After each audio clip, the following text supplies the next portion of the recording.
আবারও ইসরায়েলের নৌঘাঁটিতে kamikaze drone দিয়ে ভয়াবহ হামলা চালিয়েছে হিজবুল্লাহ। আরো বিস্তারিত জানিয়ে দিব। এদিকে রাশিয়া ইউক্রেনের পাল্টাপাল্টি ড্রোন হামলা। এবার প্রয়োজনে পারমাণবিক অস্ত্র ব্যবহারের সময় বদল করা হবে, হুঁশিয়ারি রাশিয়ার। এদিকে যুক্তরাষ্ট্রের বিমানবাহী রণতরী সহ 2টি জাহাজে হামলার দাবি হুতি বিদ্রোহীদের। আরো জানিয়ে দিব। এবার কংগ্রেসে নেতানিয়াহুর ভাষণ নিয়ে দুশ্চিন্তায় হোয়াইট হাউস। এদিকে উত্তর কোরিয়ার দরজায় পরমাণু চালিত মার্কিন রণতরী। এবার তাইওয়ানের স্বাধীনতা চাইলে মৃত্যুদণ্ড দেবে চীন, দাবি রিপোর্টে। এবং সর্বশেষে জানিয়ে দিব। এদিকে উত্তর কোরিয়া ও রাশিয়ার চুক্তির জবাবে একাট্টা 3টি দেশ। শুনছিলেন সংবাদ শিরোনাম, এখন বিস্তারিত। তবে তার আগে অনুরোধ থাকবে এই ভিডিওতে একটি লাইক দিন এবং কমেন্টস করে জানিয়ে দিন আপনি কোন জেলা থেকে বা কোথায় থেকে আমাদের সাথে যুক্ত রয়েছেন। এবং সংবাদের সর্বশেষ গুরুত্বপূর্ণ আপডেট পেতে চ্যানেলটি সাবস্ক্রাইব করে আমাদের সঙ্গেই থাকুন। এবার ইসরায়েলের নৌঘাঁটিতে কামিকাজে ড্রোন দিয়ে হামলা চালিয়েছে হিজবুল্লাহ। লেবাননের ইসলামী প্রতিরোধ আন্দোলন হিজবুল্লাহ ইহুদিবাদী ইসরায়েলের একটি নৌঘাঁটিতে নিখুঁতভাবে আঘাত হানতে সক্ষম হয়েছে। একজাক আত্মঘাতী কামিকাজে ড্রোন দিয়ে এই হামলা চালিয়েছে। সংগঠনটি এক বিবৃতিতে বলেছে, এটি ইসরায়েলের রাস আন নাকুরা ঘাঁটিতে অবস্থিত এমন কয়েকটি ভবনে নিখুঁতভাবে আঘাত হেনেছে, যেসব ভবন ইসরায়েলি সেনা অফিসার ও সাধারণ সৈনিকেরা ব্যবহার করে। হামলায় নৌঘাঁটিটির একাংশ ক্ষতিগ্রস্ত হয়েছে এবং নিশ্চিতভাবে বহু সেনা হতাহত হয়েছে। তবে এই হামলার ব্যাপারে এখনো ইসরায়েলের পক্ষ থেকে কোনো প্রতিক্রিয়া জানা যায়নি। বিবৃতিতে বলা হয়, গাজায় ইসরায়েলি আগ্রাসনের প্রতিবাদ জানাতে এবং দক্ষিণ লেবাননের দেরকিবাস শহরে বৃহস্পতিবারের ইসরায়েলি হামলার প্রতিশোধ নিতে ওই নৌঘাঁটিতে হামলা চালানো হয়েছে। দেরকিবাস শহরের হামলায় একজন হিজবুল্লাহ যোদ্ধা শহীদ হন। আলাদা বিবৃতিতে হিজবুল্লাহ জানিয়েছে, ওই আন্দোলন অধিকৃত সেবা কৃষি খামারের রুয়াইয়াত আল কার্ন ও জিবদিন ঘাঁটি এবং কুফার সুবা পাহাড়ের রামথা ও আল সামাকা ঘাঁটি লক্ষ্য করে রকেট নিক্ষেপ করেছে। গাজার ফিলিস্তিনি প্রতিরোধ যোদ্ধাদের সমর্থনে 2023 সালের 8ই অক্টোবর থেকে ইসরায়েলের বিরুদ্ধে হামলা চালিয়ে আসছে হিজবুল্লাহ। গত সপ্তাহে ইহুদিবাদী বাহিনী হিজবুল্লাহর সিনিয়র কমান্ডার তালেব সামি আব্দুল্লাহকে হত্যা করার পর ইসরায়েল বিরোধী হামলা জোরদার করেছে এই প্রতিরোধ সংগঠন। এদিকে রাশিয়া ইউক্রেনের পাল্টাপাল্টি ড্রোন হামলা। রাশিয়া ও ইউক্রেন একে অপরের ভূখণ্ডে পাল্টাপাল্টি ড্রোন হামলা চালিয়েছে। শনিবার রাতে পাল্টাপাল্টি এসব হামলার ঘটনা ঘটে। দুই দেশের সংশ্লিষ্ট কর্তৃপক্ষ এ তথ্য জানিয়েছে। রাশিয়ার ব্রিয়ানস্ক সহ অন্যান্য অঞ্চলে শনিবার রাতে 100টির মতো ড্রোন হামলা চালিয়েছে ইউক্রেন। তবে এতে কোনো ক্ষয়ক্ষতির খবর পাওয়া যায়নি। রুশ কর্মকর্তারা রোববার এ তথ্য জানিয়েছেন। ব্রিয়ানস্কের গভর্নর আলেকজান্ডার বোগোমাজ বার্তা আদান প্রদানের টেলিগ্রাম চ্যানেলে জানিয়েছেন, অন্তত 30টি ড্রোন ব্রিয়ানস্কের আকাশেই ধ্বংস করে দেওয়া হয়েছে। স্মোলেনস্ক অঞ্চলের আকাশেও ইউক্রেনের ড্রোন রাশিয়ার আকাশ প্রতিরক্ষা ব্যবস্থা ধ্বংস করেছে বলে সেখানকার গভর্নর ভ্যাসিলি আনোখিন জানান। তবে সেখানে কতগুলো ড্রোন ধ্বংস করা হয়েছে তা নিশ্চিত করে বলতে পারেননি তিনি। গভর্নরদের দাবি, এই দুই অঞ্চলের কোনোটিতেই হতাহতের ঘটনা ঘটেনি। এদিকে শনিবার রাতে মস্কো থেকে কয়েকশো কিলোমিটার দূরের লিপোটস্ক অঞ্চলে বিমান হামলার সতর্কতা জারি করা হয় বলে সেখানকার গভর্নর জানিয়েছেন। কিয়েভ প্রায় বলে আসছে যে ইউক্রেনের জ্বালানি, সামরিক ও পরিবহন অবকাঠামোয় অব্যাহত হামলার জবাব এবং মস্কোর যুদ্ধ চেষ্টা রুখে দিতে রাশিয়ার ভেতরে হামলা চালাচ্ছে তারা। অপরদিকে শনিবার রাতে ইউক্রেনের জ্বালানি অবকাঠামোয় বড় ধরনের হামলা চালিয়েছে রাশিয়া। ইউক্রেনের জ্বালানি মন্ত্রণালয় বলেছে, গত 3 মাসের মধ্যে এ নিয়ে 8মবারের মতো জ্বালানি অবকাঠামোয় হামলা চালালো রুশ বাহিনী। এবার প্রয়োজনে পারমাণবিক অস্ত্র ব্যবহারের সময় বদল করা হবে, হুঁশিয়ারি রাশিয়ার। রাশিয়ার বিরুদ্ধে হুমকি বাড়লে মস্কো পারমাণবিক অস্ত্র ব্যবহারের সময় পরিবর্তন করতে পারে। রোববার রাশিয়ার নিম্নকক্ষের প্রতিরক্ষা কমিটির প্রধান আন্দ্রেই কার্তাপোলভকে উদ্ধৃত করে এই তথ্য জানিয়েছে রাষ্ট্রীয় বার্তা সংস্থা আরআইএ। রোববার এক প্রতিবেদনে সংবাদ মাধ্যম রয়টার্স জানায়, সাম্প্রতিক সময়ে রাশিয়ার প্রেসিডেন্ট ভ্লাদিমির পুতিন সতর্ক করে বলেছেন, মস্কোর বিরুদ্ধে হুমকি চলতে থাকলে পারমাণবিক অস্ত্র নিয়ে চিন্তা ভাবনা পরিবর্তন করতে বাধ্য হবে রাশিয়া। এমন কোন পরিস্থিতি যদি তৈরি হয় সেখানে পারমাণবিক অস্ত্র ব্যবহারের প্রয়োজন সেখানে ওই অস্ত্র ব্যবহার করবে তার দেশ। পুতিনের এই হুঁশিয়ারির পর কার্তাপোলভ এমন মন্তব্য করলেন। কার্তাপোলভ আরো বলেন, যদি আমরা দেখি রাশিয়ার বিরুদ্ধে চ্যালেঞ্জ এবং হুমকি বাড়ছে, তার মানে হলো পারমাণবিক অস্ত্র ব্যবহারের সময় এবং এর ব্যবহার নিশ্চিত করা নিয়ে আমাদের নতুন করে সিদ্ধান্ত নিতে হবে। তবে এখনই এ বিষয়ে সুনির্দিষ্ট করে কিছু বলা ঠিক হবে না বলেও মত দেন তিনি।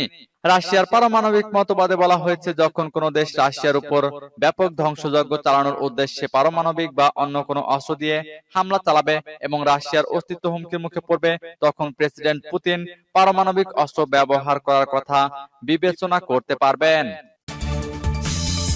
এদিকে যুক্তরাষ্ট্রের বিমানবাহী রণতরী সহ 2টি জাহাজে হামলার দাবি হুতি বিদ্রোহীদের। ইয়েমেনের সশস্ত্র হুতি গোষ্ঠী লোহিত সাগরে মার্কিন বিমানবাহী রণতরী আইজেনহাওয়ারে হামলা চালানোর দাবি করেছে। তবে যুক্তরাষ্ট্র এ দাবিকে মিথ্যা বলে উল্লেখ করেছে। 2 মার্কিন কর্মকর্তা রয়টার্সকে এই তথ্য জানিয়েছেন। নাম প্রকাশে অনিচ্ছুক এক কর্মকর্তা বলেন, এটা হুতিদের দাবি ঠিক নয়। ইরান সমর্থিত হুতিরা গাজায় ফিলিস্তিনি যোদ্ধাদের প্রতি সংহতি জানিয়ে নভেম্বরে লোহিত সাগরে জলপথে প্রথম ড্রোন ও ক্ষেপণাস্ত্র হামলা চালায়। 70টিরও বেশি হামলায় হুতিরা 2টি জাহাজ ডুবিয়ে দিয়েছে, আরো একটি আটক করেছে। এসব ঘটনায় কমপক্ষে 3 জন নাবিক নিহত হয়েছে। এর আগে হুতি গোষ্ঠী জানিয়েছিল, তাদের বাহিনী লোহিত সাগরে আইজেনহাওয়ারে হামলা চালিয়েছে এবং অভিযানটি সফল হয়েছে। তাদের লক্ষ্য অর্জন হয়েছে। তারা আরব সাগরের ট্রান্স ওয়ার্ল্ড নেভিগেটর নামের একটি বাণিজ্যিক জাহাজে হামলা চালানোর দাবি করেছে। তবে কখন হামলা হয়েছে তা জানায়নি তারা। এক বিবৃতিতে হুতিরা বলেছে, আরব সাগরের ট্রান্স ওয়ার্ল্ড নেভিগেটরে একটি ক্ষেপণাস্ত্র সরাসরি আঘাত করেছে। আইজেনহাওয়ারের বিরুদ্ধে অভিযান সফলভাবে তার উদ্দেশ্য অর্জন করেছে। তবে তারা বিশদ বিবরণ দেয়নি। এমন সময় তারা এই হামলা দাবি করলো যেদিন হুতিরা তৌফান অন নামে মনুষ্যবিহীন নৌযান উদ্বোধনের দাবি করেছে। ইরানের রাষ্ট্রীয় নিউজ ওয়েবসাইট ইরনার এক প্রতিবেদনে বলা হয়েছে, নতুন ক্ষেপণাস্ত্রটি 150 কেজি এয়ারহেড বহন করতে পারে এবং এর গতিবেগ ঘন্টায় 35 নটিক্যাল মাইল। এবার কংগ্রেসে নেতানিয়াহুর ভাষণ নিয়ে দুশ্চিন্তায় হোয়াইট হাউস। আগামী মাসে মার্কিন কংগ্রেসে ভাষণ দেওয়ার কথা রয়েছে ইসরায়েলের প্রধানমন্ত্রী বেনিয়ামিন নেতানিয়াহুর। আর তার এই আসন্ন ভাষণ নিয়ে উদ্বিগ্ন হয়ে পড়েছে খোদ হোয়াইট হাউস। তারা আশঙ্কা করছেন, ভাষণে নেতানিয়াহু মার্কিন প্রেসিডেন্ট জো বাইডেনের সমালোচনা করতে পারেন। এছাড়া গাজায় ইসরায়েলের যুদ্ধে মার্কিন প্রশাসনের নেওয়া পদক্ষেপের নিন্দাও জানাতে পারেন ইসরায়েলের প্রধানমন্ত্রী। শনিবার নাম প্রকাশ অনিচ্ছুক একজন মার্কিন কর্মকর্তা যুক্তরাষ্ট্রের রাজনৈতিক ডিজিটাল সংবাদপত্র কোম্পানি পলিটেকোকে এক সাক্ষাৎকারে বলেন, আগামী মাসে কংগ্রেসে যৌথ অধিবেশনে ভাষণ দেওয়ার কথা রয়েছে নেতানিয়াহুর, কিন্তু কেউ জানে না তিনি কি বলবেন সেখানে। চলতি সপ্তাহের শুরুর দিকে নেতানিয়াহু একটি ভিডিও পোস্ট করেছেন, যেখানে তিনি ইসরায়েলে পাঠানোর অস্ত্র ও গোলাবারুদ আটকে দেওয়ার জন্য ওয়াশিংটনের সমালোচনা করেছেন। এই ঘটনাকে তিনি অকল্পনীয় বলে অভিহিত করেন। পলিটেকো আরো জানিয়েছে, কংগ্রেসের সামনে নেতানিয়াহুর বক্তব্য আসন্ন মার্কিন প্রেসিডেন্ট নির্বাচনে একজন প্রার্থী হিসাবে জো বাইডেনকে কূটনৈতিকভাবে জটিলতা ও রাজনৈতিকভাবে বিপদের মুখে ফেলতে পারে। এদিকে উত্তর কোরিয়ার দরজায় পরমাণু চালিত মার্কিন রণতরী। রাশিয়ার প্রেসিডেন্ট ভ্লাদিমির পুতিন উত্তর কোরিয়া সফর করেছেন। তার সফরের পরেই উত্তর কোরিয়ার দোরগোড়ায় পরমাণু চালিত মার্কিন বিমানবাহী রণতরী থিওডোর রুজভেল্টকে পাঠিয়েছে যুক্তরাষ্ট্র। শনিবারই দক্ষিণ কোরিয়ার বুসান বন্দরে নোঙর করে। উপসাগরীয় যুদ্ধের সময় থিওডোর রুজভেল্টকে পারস্য উপসাগরে মোতায়েন করা হয়েছিল। অত্যাধুনিক মার্কিন এ বিমানবাহী রণতরী ইরাকি বাহিনীর জন্য দুঃস্বপ্নের কারণ হয়ে দাঁড়িয়েছিল। তবে এবার ভিন্ন ভূমিকায় দেখা যাবে মার্কিন এ রণতরীকে। কিছুদিন পর দক্ষিণ কোরিয়া ও জাপানের সঙ্গে মিলে যৌথ নৌমহড়ায় অংশ নেবে থিওডোর রুজভেল্ট। গেল আগস্টেই এ 3 দেশের নেতারা সিদ্ধান্ত নিয়েছিলেন তারা এমন একটি নৌমহড়া করবে। এ অঞ্চলে চীনের ক্রমবর্ধমান শক্তি বৃদ্ধি এবং উত্তর কোরিয়ার পরমাণু হুমকি মোকাবেলায় এমন মহড়ার ব্যাপারে একমত হয়েছিলেন 3 দেশটির নেতারা। এই নৌমহড়ার নাম দেওয়া হয়েছে ফ্রিডম এজ। 3 দেশের নৌবাহিনী ও সামুদ্রিক বাহিনী অ্যান্টি সাবমেরিন এয়ারফেয়ার এবং এয়ার ডিফেন্স মহড়া চালাবে। এ তথ্য জানিয়েছেন ক্যারিয়ার স্ট্রাইক গ্রুপ 9 এর কমান্ডার মার্কিন রিয়ার অ্যাডমিরাল ক্রিস্টোফার আলেকজান্ডার। এই মহড়ায় থিওডোর রুজভেল্ট কমান্ডো শিপ হিসেবে দায়িত্ব পালন করবে বলেও জানান তিনি। এবার তাইওয়ানের স্বাধীনতা চাইলে মৃত্যুদণ্ড দেবে চীন, দাবি রিপোর্টে। তাইওয়ানের স্বাধীনতার পক্ষের কঠোর সমর্থকদের শাস্তি হিসেবে মৃত্যুদণ্ড দেওয়ার বিষয়টি বিচারিক নির্দেশিকায় যুক্ত করেছে চীন। ফৌজদারি অপরাধের ক্ষেত্রে বিশেষ গুরুতর মামলার ক্ষেত্রে এ শাস্তি প্রযোজ্য হবে। শুক্রবার চীনের রাষ্ট্রীয় সংবাদ সংস্থা সিনহুয়া এ তথ্য জানিয়েছে। বেইজিং গণতান্ত্রিক তাইওয়ানকে নিজের ভূখণ্ডের অংশ হিসেবে দেখে। তাইওয়ানকে মূল ভূখণ্ডের সঙ্গে যুক্ত করার জন্য প্রয়োজনে শক্তি প্রয়োগের কথাও বলে আসছে বেইজিং।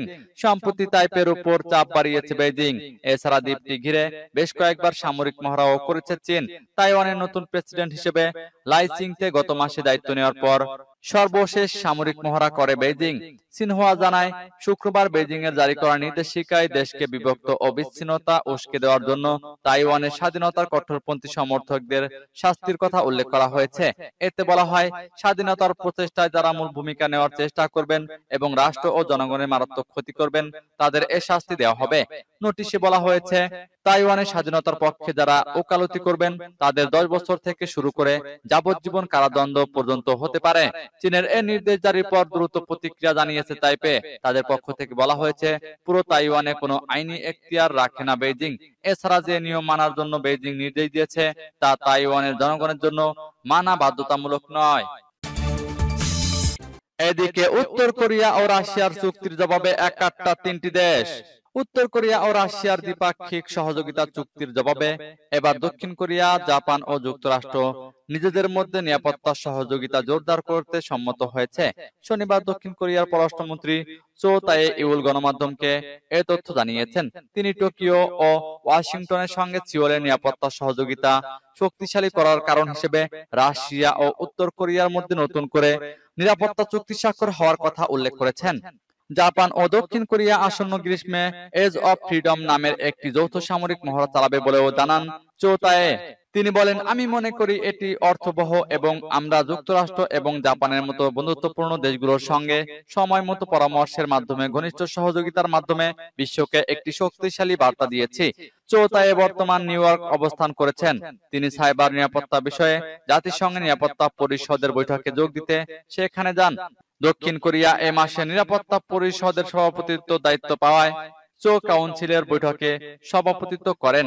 এদিকে বিগত বছরগুলোতে যুক্তরাষ্ট্র বিভিন্ন ভুয়া অভিযোগ ছড়িয়ে উত্তর কোরিয়াকে পূর্ব এশিয়ার দেশগুলোর জন্য মারাত্মক হুমকি হিসেবে তুলে ধরার চেষ্টা করেছে। তবে উল্টো ওই অঞ্চলে উত্তেজনা সৃষ্টি করার জন্য ওয়াশিংটন ও তার মিত্রদেরই দায়ী করে আসছে পিয়ংইয়ং। সূত্র ইয়েনি সাপাকের।